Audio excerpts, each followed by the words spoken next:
오늘 부흥에 대한 말씀, 두 번째 말씀 나누겠습니다. 오늘은 기도의 회복에 대한 주제로 말씀을 나누려고 합니다. 오늘 2, 3절 보면 내 형제들 가운데 하나인 하나니가 두어 사람과 함께 유다에서 내게 이르렀기로 내가 그 사로잡힘을 면하고 남아있는 유다와 예루살렘 사람들의 형편을 물은즉 그들이 내게 이르되 사로잡힘을 면하고 남아있는 자들이 그 지방 거기에서 큰 환난을 당하고 능욕을 받으며 예루살렘 성은 허물어지고 성문들은 불탔다 하는지라 라고 말씀합니다. 당시 이 배경을 잠시 말씀드리면 바벨론 포로기를 70년 포로기를 마치고 이제 제1차로 예수아와 스룹바벨이 1차 포로 교환을 포로 귀환을 하게 되고 2차로 에스라가 포로 귀환을 하게 되었습니다. 근데 느헤미야는 당시 바벨론 제국의 고관으로 있었기 때문에 아직 고국 땅으로 돌아가지 않은 상태에서 그간 이 포로기를 마치고 돌아갔던 유대의 형제들이 어떻게 잘 있나, 그리고 고국 예루살렘의 형편은 어떤가 굉장히 궁금해하고 있던 그때에 이 느헤미야인 동생 하나니가 두어 사람과 함께 유다에서 와서 유다의 형편을 느헤미야에게 말해주는 대목인 것입니다. 근데 듣고 보니까 너무 참담해요. 그 지방 거기에서 큰 환난을 당하고 능욕을 받으며 예루살렘 성은 허물어지고 성문들은 불탔다. 이런 소식을 듣게 되는 것입니다. 여러분, 기도의 회복이라고 제가 말씀드렸는데 우리가 기도 생활 하거든요. 보통 기도 생활 그래도 어느 정도 하시는 것으로 알고 있습니다. 그런데 이미 기도 생활을 하고 있는데 무슨 또 기도의 회복을 위해서 우리가 말씀을 듣고 기도를 회복해야 되느냐라고 그렇게 물으실 수 있겠지만 우리의 현재의 모습이 지금 교회의 모습이 어떤가, 마치 불탄 성벽 같고 그렇게 세상에 짓눌려 있는 우리의 모습, 길을 펴지 못하고 우리가 이것을 관통하는 능력이 우리에게 필요합니다.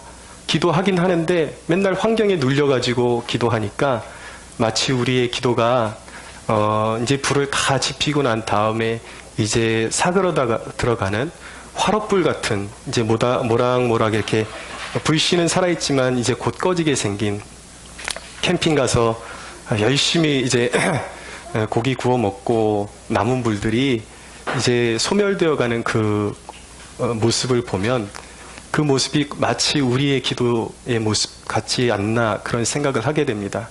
기도는 하긴 하지만 맨날 숨통이 막혀가지고 정말 상황을 꿰뚫는 기도를 하지를 못하고 지지부진하고 그런 기도 생활을 연명해가고 있는 것이 우리의 모습인 것이죠. 우리의 기도는 다시 활활 타올라야 합니다.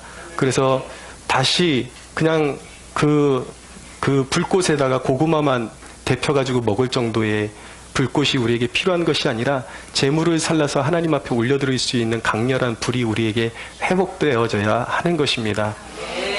그러면 그런 짓눌린 우리의 환경을 관통하고 하나님의 긍휼을 입게 만드는 기도는 어떤 기도인가? 첫째는 사욕을 버리고 잃어버린 교회의 영광을 마음속에 애통함으로 담고 하나님의 은혜의 보좌를 붙드는 기도인 것입니다. 그것이 하나님의 은총을, 긍휼을 입게 만드는 기도인 것입니다. 여러분, 3절을 보시면 읽었던 그 대목입니다. 그 고국 예루살렘의 환경이 어떤가, 큰 환난을 당하고 능욕을 받으며 예루살렘 성은 허물어지고 성문들은 불탔다. 이 소식을 듣고 느헤미야가 반응한 것은 4절입니다. 내가 이 말을 듣고 앉아서 울고 수일 동안 슬퍼하며 하늘의 하나님 앞에 금식하며 기도하여 라고 말씀하고 있습니다. 여러분, 짓눌린 환경을 뚫고 나아가는 기도를 드리려면 우리에게 강렬한 비전이 필요합니다. 무언가 붙들려야 그런 기도가 나올 수가 있어요. 느헤미야라는 이 한 영혼에게 이 강렬한 비전이 임하는 이 대목을 보면 참 아이러니하다라는 생각을 가지게 됩니다. 좋은 환경 속에서 강렬한 비전이 그에게 임한 것이 아니라 고국 예루살렘의 황폐화된 소식, 교회의 잃어버린 영광에 대한 교회의 황폐화된 소식을 들었을 때에 느헤미야의 심령에 이 교회의 회복에 대한, 하나님 나라의 회복에 대한 강렬한 비전이 그에게 자리 잡게 되었다라는 것입니다. 사랑하는 여러분, 하나님의 사람은 절망 가운데 비전을 꿈꾸는 사람임을 믿으시기 바랍니다. 절망 가운데 우리에게 고통이 있는데 이 교회의 고통, 우리 삶의 고통이 이것이 비전이 되고 강렬한 기도의 연료가 되려면 어떤 조건이 필요한가? 우리가 당면하고 있는 이 고통이 뼈에 사무쳐야 합니다. 골수에 심겨져야 합니다. 왜 우리가 기도가 지지부진되고 우리의 기도가 관통하는 기도가 되지 않는가? 힘이 나오지를 않는가? 어정쩡하게 고통을 바라보기 때문에 그래요.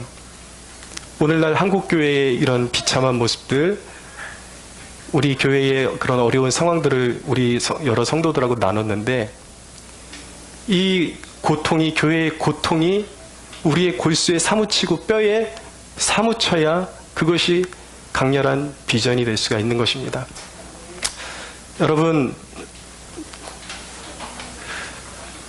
여러분들 자녀들 너무나도 이쁘죠? 여러분들 자녀들이 너무나도 이쁜데 자녀들이 어디 아프기만 해도 마음이 상하고 그런 것이 부모의 마음입니다. 그런데 하물며 하나님의 교회가 아프고 이리도 허물어져 가고 있는데, 여러분, 하나님의 교회에 대해서 나몰라라 한다라는 것은 성도로서 있을 수가 없는 일인 것입니다. 여러분, 교회는 무엇입니까? 교회는 그리스도의 몸인 것입니다.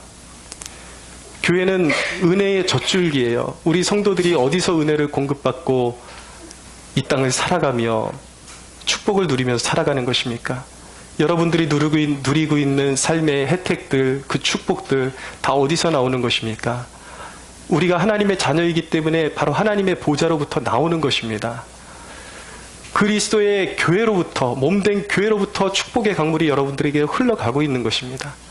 그런데도 불구하고 몸된 교회가 상하고 찢기고 세상에 모욕을 당하고 고통을 당하고 있음에도 불구하고 내 몸 하나 추스르는 것 외에 내 가정밖에 모르고 내 행복밖에 모르고 내 직장밖에 모른다면 그것은 진정한 성도라고 말할 수가 없는 것이죠. 사랑하는 여러분, 오늘 이 말씀 속에서 한국교회의 고통, 그리고 우리가 지금 속해 있는 교회의 고통이 우리의 마음 가운데 비전으로 자리 잡게 되는, 지금이 바로 교회가 가장 어둡고 처참한 이 시기가 바로 예배의 회복을 꿈꾸고 열방으로 나아가서 열방을 주께로 돌이키는 열방의 선교의 비전을 품어야 할 때인 줄로 믿으시기 바랍니다. 이 애통함을 가지고 느헤미야가 하나님 앞에, 하늘의 하나님 앞에 금식하며 기도했다. 이 애통함을 가지고 우리가 금식과 기도의 자리로 나아갈 때에 하나님의 긍휼하심이 무너진 교회를 향해서 임하기 시작하는 줄로 믿으시기 바랍니다. 두 번째, 우리는 하나님의 신실하신 성품을 의지해서 기도해야 합니다. 그럴 때 하나님의 긍휼하심을 입을 수가 있습니다. 여러분, 5절을 보십시오. 이르되 하늘의 하나님 여호와 크고 두려우신 하나님이여, 주를 사랑하고 주의 계명을 지키는 자에게 언약을 지키시며 긍휼을 베푸시는 주여 간구하나이다. 하나님의 성품은 세 가지로 말씀드릴 수가 있겠습니다. 하나님은 하나님의 백성들이 고통스러워서 부르짖는 소리에 귀를 기울이시는 분이라는 것입니다. 하나님의 백성들이 고통으로 부르짖는 것이 바로 기도예요. 그것이 애통하는 기도인 것입니다. 하나님은 그 기도를 들으시고 응답하시는 하나님이십니다. 말씀을 읽어드립니다. 출애굽기 2장 23절 이하의 말씀 보면은 여러 해 후에 애굽 왕은 죽었고 이스라엘 자손은 고된 노동으로 말미암아 탄식하며 부르짖으니 그 고된 노동으로 말미암아 부르짖는 소리가 하나님께 상달된지라. 고된 노동으로 말미암아 그들의 부르짖는 소리, 이것이 영적으로 기도를 말하는 거예요. 고통스러운 기도, 고통 가운데 부르짖는 기도, 그 기도, 백성들이 고통 가운데 부르짖을 때 하나님, 그것이 하나님께 상달되고 하나님께서 귀를 기울이신다라는 것입니다. 그래서 하나님이 이스라엘 자손을 돌보셨고 하나님이 그들을 기억하셨다라고 말씀하는 것이죠. 고통 가운데 부르짖는 백성들의 기도를 들으시는 하나님을 의지해서 기도해야 하는 것입니다. 두 번째는 회개하는 백성에게 기회를 주시는 분이 우리 하나님이십니다. 역대하에 있는 말씀 좀 읽어드리겠습니다.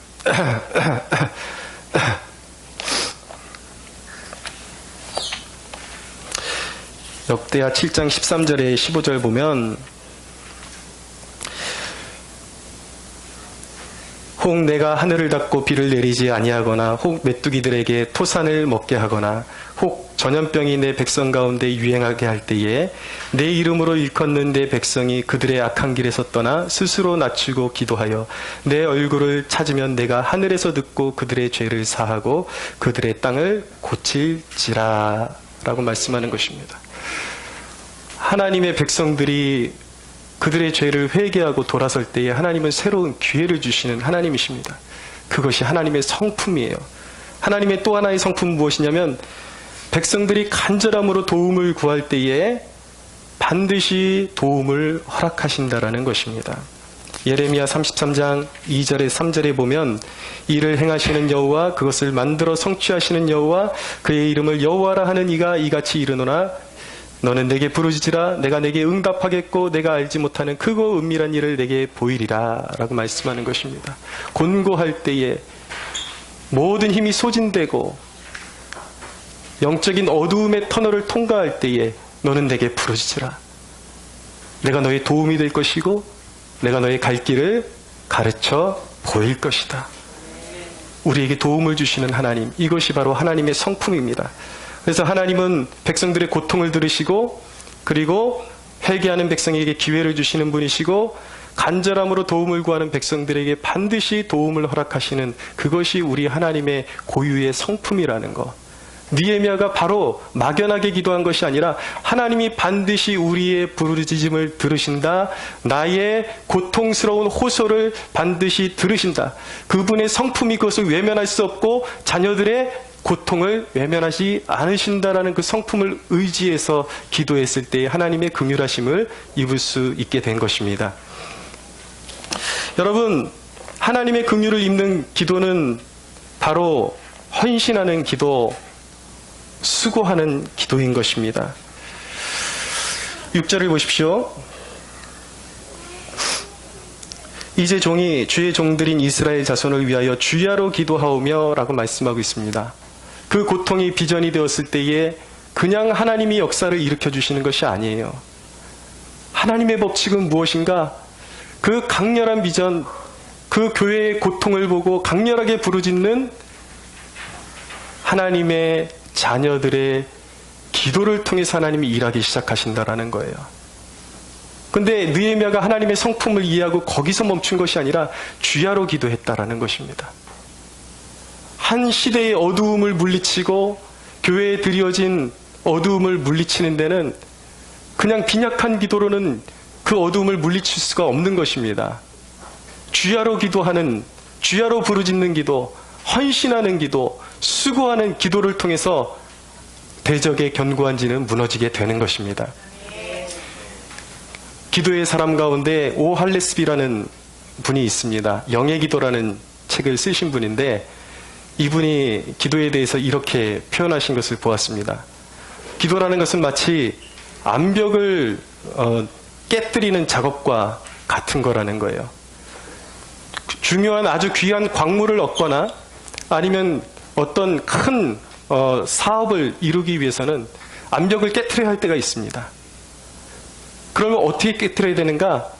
정으로 구멍을 다 하나하나 파가지고 거기다 다이나마트를 촘촘하게 심어야 된다라는 거예요. 그래서 거기다 불을 붙여가지고 다이너마이트를 터트려야 암벽이 무너져 내리는 것이죠. 근데 마치 우리의 기도가 정으로 바위를 쪼는 것과 같은 고된 작업이라는 것입니다. 촘촘하게 심어야 돼요. 땀 흘려서 수고하며 심어야 하는 것입니다. 우리의 기도는 수고하고 애쓰는 기도가 되어야 하는 것이고, 우리가 기도할 때 암벽을 뚫고 하나님의 능력이 자리 잡게 되는 것이고, 거기에 성령이 임하셔서 발화시킬 때의 놀라운 폭발력이 일어나게 된다는 것입니다. 우리의 기도는 그런 기도가 되어야 되는 것입니다. 헌신하는 기도, 수고하는 기도, 그리고 암벽을 우리가 수고스럽지만 꿰뚫는 기도를 통해서, 수고스럽지만 그런 헌신하는 기도를 통해서 영적인 어두움을 거치기 시작하고 하나님의 은혜는 회복되기 시작한다는 것을 우리가 믿고, 우리가 그러한 기도의 자리로 나아갈 수가 있어야 하는 것입니다. 여러분, 하나님의 긍휼을 입는 기도는 우리의 내면의 죄악을 면밀하게 살피고, 그리고 회개의 자리로 나아가는 기도여야 하는 것입니다. 6절을 보십시오. 6절 중반절부터 읽겠습니다.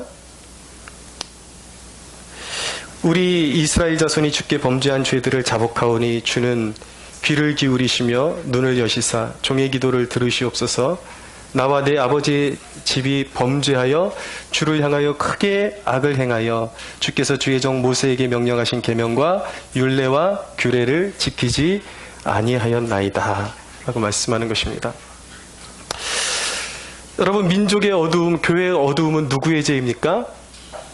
여러분, 우리 그리스도인들이 세상의 어두움을 볼 때에, 하나님의 도우심을 간구할 때에 남에게 탓을 돌리고 혈기로 결코 승리할 수 있을 것이라는 헛된 믿음을 가져서는 안 되는 것입니다. 느헤미야가 지금 자복하고 있는 회개의 내용은 무엇입니까? 나와 내 아버지의 집이 범죄하였다. 오늘날 교회의 고통의 원인이 무엇입니까? 누구의 죄 때문일까? 나의 죄 때문인 것입니다. 우리의 죄 때문인 것입니다. 또한 우리는 공동체적인 죄를 우리의 죄로 등에 업고 나아갈 수가 있어야 돼요. 왜인지 아십니까?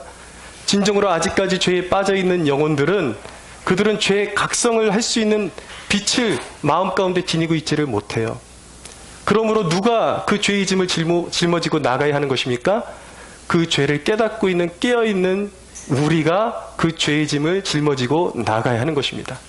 그러므로 누구의 죄입니까? 나와 내 아버지 집의 죄인 것입니다. 누구의 죄인 것입니까? 여러분, 오늘날 우리와 어떤 노선을 달리하는 신앙인들의 죄인 것입니까? 물론 맞습니다. 그들의 죄가 중심에 있는 것은 맞지만 결국은 하나님께서 원하시는 것은 무엇이냐면 깨어있는 교회가 그들의 죄의 짐을 짊어지고 회개의 자리로 나아가기를 원하시는 것입니다. 우리가 하나님의 긍휼을 입기 위해서는 단순히 우리가 회개하는 자리에서 끝나서는 안 돼요. 거기서 더 나가야 됩니다. 한 가지가 무엇이냐면 우리의 각성이 우리의 행동으로 이어지도록 나아가야 하는 것입니다. 다른 말로 무슨 말씀입니까? 하나님의 계명에 순종하는 자리로 나아가야 하나님의 은총이 회복된다는 것을 깨달을 수 있어야 하는 것입니다. 9절을 보십시오. 만일 내게로 돌아와 내 계명을 지켜 행하면 너희 쫓긴 자가 하늘 끝에 있을지라도 내가 거기서부터 그들을 모아 내 이름을 두려고 택한 곳에 돌아오게 하리라 하신 말씀을 이제 청하건대 기억하옵소서. 회복은 언제 와요? 누구를 통해서 와요? 계명을 지키는 자들을 통해서 오는 것입니다. 오늘날 많은 그리스도인들이 축복을 구하지만 악을 서스럼없이 범하면서 축복을 구하는 사람들이 많습니다. 하나님 앞에 범죄하면서 이웃을 돌보지 않으면서 하나님 앞에 복을 구하지만 여러분, 손에 피를 묻힌 기도, 마음의 증오를 가지고 있는 기도, 악을 쌓는 기도는 하나님께서 듣지 않으시고 오히려 그들에게는 하나님의 진노가 머물러 있다는 사실을 깨달을 수 있어야 하는 것입니다. 단순히 기도만 열심히 한다고 되는 것이 아니에요. 올바르게 해야 되는 것입니다. 올바른 마음을 가지고 회개의 마음을 가지고 회개로 빚어진 마음을 가지고 하나님의 계명에 순종하는 마음을 가지고 기도해야 기도가 응답되기 시작하는 것입니다.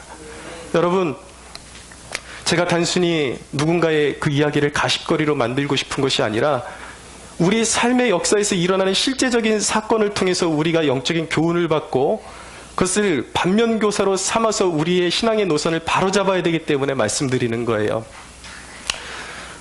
최근에 있었던 일입니다. 제 설교를 통해서 그 중간중간에 나왔던 일이기 때문에 어쩌면 접하신 분이 있었을지도 모르겠는데, 작년, 한 1년 전 같아요.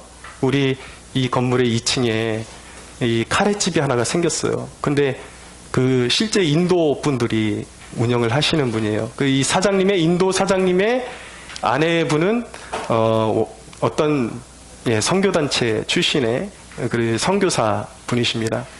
근데 이해할 수 없는 것이 처음에 이사 오기 시작하면서 공사를 시작하면서 리모델링을 시작하면서 대형 현수막을 만들어 가지고 교회 입구를 다 가려놓는 거예요. 나는 잘 몰라서 그런가 보다. 그래서 그냥 한 번 실수겠지. 그리고 여기 이렇게 걸어놓는 건 좋은데 이거 떼란 소리 안 하겠다. 근데 이렇게 조금 접어서 교회 입구만 만들어 달라. 제가 오히려 간청을 했어요. 근데 오히려 굉장히 불쾌하게 그런 생각을 하는 거죠. 그러면서 계속 그 입구를 예를 들어서 자기네 오토바이로 가려놓고 내가 가서 양해를 구하면 양해를 구하는 사람이 오히려 눈치를 봐야 되고 이런 일들이 벌어지기 시작했어요. 결국은 가게를 오픈하고 계속해서 일어나는 일이 무엇이냐면 쓰레기를 내놔야 되는 날짜가 분명히 정해져 있는데 아무 때나 막 쓰레기를 대량으로 배출해 놓으니까 교회 앞이 냄새가 너무 진동을 하는 것이죠. 가서 양해를 구할 때마다 근데 그 아내분이 선교사님이신데 오히려 더 불쾌해 하시고 저한테 이렇게 막 좀 안 좋은 심정을 드러내시고 그랬습니다. 우리 교회 이 간판을 하는데도 자기네들하고 전혀 상관없는데도 불구하고 이 간판 공사를 하지 말라고 교회인데 자신들도 교회 다니거든요. 하지 말라고 그렇게 막 계속 억압을 넣는 거예요. 근데 결국 그 과정에서 이제 자신들 스스로가 마음이 틀어지고 그랬는데 결국은 우리 교회 지금 내려오는 지하로 내려오는 계단 위에 또 인도 카레 사장님이 그걸 발로 밟아가지고 깨뜨려가지고 소나기가 오면은 막 여기 안에가 소나기 천지가 되는 거예요. 막 그게 이제 가려주는 유리가 없으니까. 그래서 이제 또 사장님한테 가가지고 이것 좀 고쳐달라고 하니까 한 몇 주를 안 고쳐져요. 그 당시 이제 장마철이 와가지고 비가 주르륵 오면 여기가 그냥 물천지가 되는데도 근데 제 마음이 그랬어요. 이 사람들 이렇게 교회를 이런 식으로 대해서는 좋지 않은데 그런 마음을 가지고 있었습니다. 근데 그리스도인들이에요. 그들은 그렇게 장사를 해서 큰 축복을 바랬을 것입니다. 근데 결정적으로 어떤 일까지 있었냐면 여기에 별 사람들이 다 있어요. 여기 학생들이나 이렇게 주말에 술을 잔뜩 마시고 이 어두운 식당 이제 닫고 나면 계단이 어두우니까 거기 가서 소변도 보고 근데 하루는 아주 큰일이 벌어졌습니다. 누군가가 거기 올라가서 대변까지 본 거예요. 대변까지를 보았는데 이 사장님이 그것을 잘 치워가지고 포장해서 버려야 되는데 그거를 생짜로 교회 앞에다가 갖다 놨어요. 그러면서 이 일을 어떻게 해야 될까. 근데 저도 이렇게 좀 성질하면 한성질 하거든요. 한번 발동하면은 그냥 어떻게 또 이렇게 뒤집어 놓을지 모르는데 잘 인내했어요. 한 번도 싫은 소리를 제가 안 했어요. 오히려 제가 편지를 써갖고 되지도 않는 영어를 편지를 써가지고 나는 당신들하고 트러블 있기를 원하지 않는다. 친구 되기 원한다. 나 당신들 사랑한다. 여기서 사는 법이 있으니까 좀 지켜달라 그랬는데 계속해서 이분들이 교회를 안 좋게 생각하고 특별히 거기 지인들이 이제 자녀들을 데리고 오잖아요. 우리 아이들만한 애들 데리고 오면은 아이들이 여기가 교회인 줄 알고 막 우르르 내려와요. 그러면 목사님이라고 또 애들이 되게 좋아하더라고요. 같이 애들하고 이렇게 기타 쳐주고 과자 사주고 그랬는데 갑자기 그 선교사님이 내려와가지고 아이들을 확 데려가 버리고 마치 여기 못 올 곳이 되는 것처럼 그런 식으로 이제 행동을 하는 거예요. 근데 굉장히 부단히 참았습니다. 근데 얼마 안 있으니까 이 카레집 사장님이 어느 날 보니까 다리에 기부스를 하고 다니는 거예요. 그러니까 다리가 부러졌어요, 보니까. 그래서 하나님이 이분에게 어떤 메시지를 주시기 위해서 그러셨나 보다 그러고 있었는데 정말 그때부터는 이렇게 조금 마음이 누그러지기 시작하고 조금 말투가 부드러워지기 시작하더라고요. 근데 그때 이후로도 계속 교회에 대해서 안 좋은 행동들을 계속 연이어서 했습니다. 근데 엊그저께 우리 교회 그 건물 주인분이 갑자기 내려와 갖고 하시는 말씀이 뭐냐면 그동안에 그 같이 일했던 주방장 인도 사람들 둘이 그냥 도망가 버리고 이게 어떻게 돼가지고 무슨 이민국인지 이런 데 신고가 돼가지고 지금 이 집이 그 통째로 지금 추방당하게 됐어요. 그래서 지금 추방당하고 이제 가게를 내놔야 되는 상황까지 되었습니다. 근데 오늘 솔직히 말해서 제가 그분들을 위해서 기도했어요. 왜냐하면 그들에게 우리 요만한 아이들 둘이 있는 걸 제가 봤기 때문에 그 부모들이 범한 죄로 인해서 너무 가혹하게 하시면 감당이 안 될 것 같아요. 너무 불쌍한 거예요. 그래서 하나님 그들이 알아들을 만큼만 하시고 그들에게 긍휼을 베풀어 주십시오라고 제가 그렇게 기도를 했습니다. 드리고 싶은 말씀은 무엇이냐면요. 기독교예요. 기독교 집안이에요. 나름대로 선교사래요. 근데 교회에 대해서 악감을 품고 이웃에 대해서 덕을 쌓지를 않고 늘 그렇게 악감을 가지고 죄를 쌓으니까 어떻게 돼요? 복이 됩니까? 복이 되지를 않아요. 오히려 하나님의 진노가 임하는 것입니다. 우리가 하나님의 긍휼을 입기 위해서는 우리가 단순히 기도만 뜨겁게 하고 열심히 한다고 되는 일이 아니라 우리 이웃에게 선을 행하고 특별히 그리스도 안에서 형제 자매된 자들에게 하나님의 사랑을 나타내 보여야 하는 것입니다. 이사야서에 있는 말씀 읽어드리겠습니다. 이사야 1장 15절 17절까지 너희가 손을 펼 때에 내가 내 눈을 너희에게서 가리고 너희가 많이 기도할지라도 내가 듣지 아니하리니 이는 너희의 손에 피가 가득함이라. 너희는 스스로 씻으며 스스로 깨끗하게 하여 내 목전에서 너희 악한 행실을 버리며 행악을 그치고 선행을 배우며 정의를 구하며 학대받는 자를 도와주며 고아를 위하여 신원하며 과부를 위하여 변호하라 하였느니라. 할렐루야.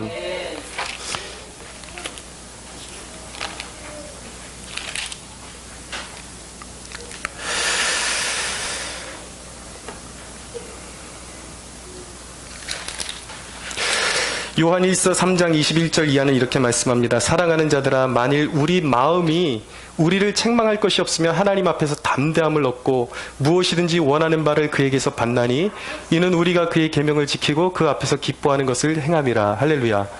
정확히 관통하지 않습니까? 구약과 신약이. 여러분, 그냥 기도한다고 하나님의 긍휼하심을 입을 수 있는 게 아니에요. 하나님의 마음으로 사랑을 베풀어야 하는 것입니다. 여러분, 마음에 증오를 쌓지 마십시오. 누군가를 증오하고 미움이 있는 상태에서 결코 하나님의 선하신 응답을 기대할 수 없는 것입니다. 하나님의 긍휼을 입기 위해서는 또 한 가지 우리가 기도의 조건이 있습니다. 그것은 내가 구속받은 하나님의 자녀라는 정체성을 분명히 하고 기도하는 거예요. 10절을 보십시오. 이들은 주께서 일찍이 큰 권능과 강한 손으로 구속하신 주의 종들이요 주의 백성이니이다.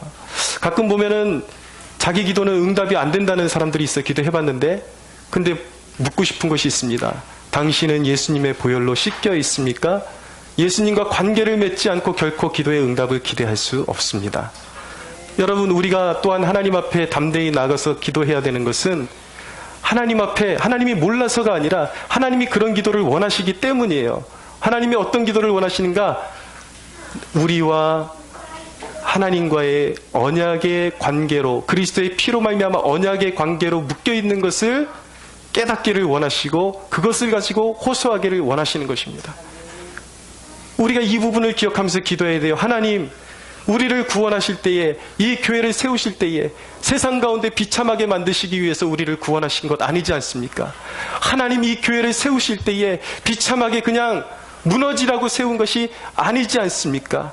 하나님 앞에 열방을 위해서 쓰임받아야 될 교회가 필요하지 않습니까? 하나님 앞에 하나님의 영광을 올려드려야 될 거룩한 백성이 필요하시고 거룩한 교회가 필요하시기 때문에 그리스도의 피값으로 우리를 사시고 구원하시고 교회로 세우신 것이 아닙니까? 할렐루야. 우리가 구원받은 자로서의 정체성, 하나님 이러려고 부르신 것 아니지 않습니까? 하나님의 구원의 목적을 이루어 주옵소서. 우리는 그렇게 기도할 수 있어야 하는 것입니다. 11절을 보십시오. 주여 구하오니 귀를 기울이사 종의 기도와 주의 이름을 경외하기를 기뻐하는 종들의 기도를 들으시고, 주의 이름을 경외하기를 기뻐하는 종들의 기도를 들으신다라고 말씀하고 있습니다. 여러분, 복음에는 양면이 있습니다. 애통함과 기쁨이 있는 것입니다. 우리가 기도할 때 이 양면을 잘 활용할 수가 있어야 돼요. 환경에서 오는 고통이 있어요. 그 고통을 우리 뼈에 사무치고 그것을 우리의 비전으로 삼아야 하는 거예요. 그러나 우리는 하나님의 존전 앞에서 그분의 얼굴을 구하며 그분은 능히 하실 수 있다라는 믿음 가운데 하나님의 이름으로 만족하며 구할 수 있어야 하는 것입니다. 하나님의 이름을 기뻐하고 그분의 이름 안에서 그분의 임재 가운데서 만족함으로 우리는 당당하게 그분의 보좌 앞에서 형통을 구할 수 있어야 하는 것입니다. 여러분, 11절 말미를 보십시오. 느헤미야가 그렇게 하나님 앞에 간절하게 회개하며 기도했을 때에 하나님께서 어떻게 보답해 주셨는가, 응답해 주셨는가. 오늘 종이 형통하여 이 사람 앞에서 은혜를 입게 하옵소서 하였나니 그때에 내가 왕의 술관원이 되었나이다. 느헤미야가 구체적으로 기도했어요. 이 사람 앞에서 은혜를 입게 해달라는 것은 무슨 말입니까? 당시의 왕인 아닥사스다에게 은혜를 입게 해달라라는 것이었습니다.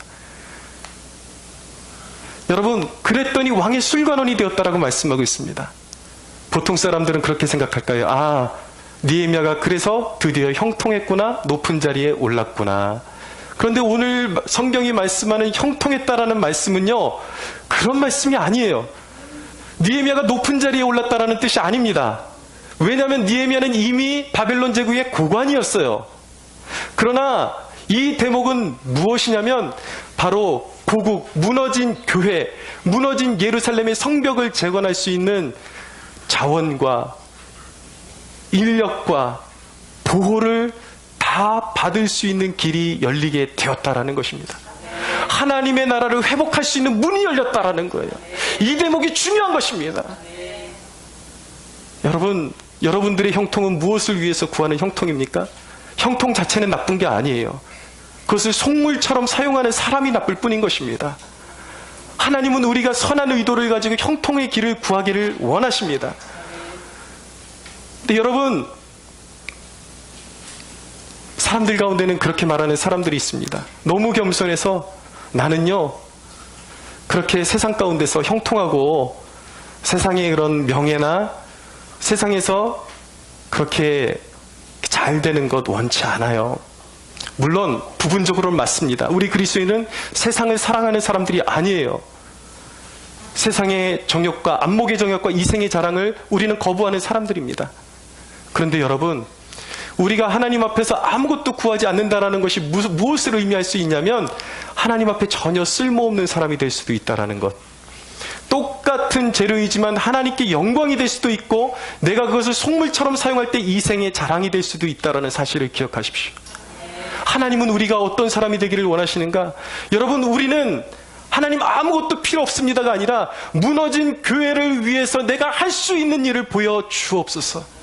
무너진 교회를 위해서 내가 감당할 수 있는 일을 보여주시고 이 부족한 자를 사용하여 주옵소서.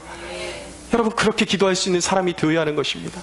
적어도 하나님 나라의 무너진 기둥 하나만큼은 다는 아니더라도 연약한 나를 통해서 회복시키시는데 나를 사용하여 주옵소서. 사랑하는 여러분, 거룩한 꿈을 갖게 되기를 소원합니다. 여러분, 말씀을 정리하겠습니다. 고통 가운데, 무너진 교회의 한복판 가운데 강하고 강렬한 회복의 비전을 가질 수 있게 되기를 바랍니다. 애통하는 기도, 수고하는 기도로 나아가십시오. 예수님은 우리를 구원하시기 위해서 핏방울이 땀방울이 핏방울이 되도록 그렇게 기도하셨습니다. 그분의 기도는 헛되지 않았습니다. 그분이 하나님이시기 때문에 우리의 구원을 쉽게 이루실 수 있었던 것이 아닙니다. 그분은 수고하고 땀 흘려 기도하셨어요. 그랬을 때 그분은 십자가에 달리셨습니다. 그러나 그분은 십자가로 말미암아 어둠에게 패배한 것이 아니라 어둠을 이기셨습니다. 할렐루야. 사랑하는 여러분, 간절한 기도, 애통하는 기도, 고통을 빼사무치고 그렇게 하나님 앞에 부르짖는 기도에는 힘이 있는 것입니다. 사랑하는 여러분, 우리의 기도가 절망 가운데 있는 땅 가운데 부활의 생명을 뿌리게 될 수 있음을 믿으시기 바랍니다. 여러분, 타성에 젖은 기도는 흐지부지 돼버리지만 눈물의 기도는 소멸되지 않는 것입니다. 하나님은 우리의 눈물의 기도를 받기를 원하시는 것입니다.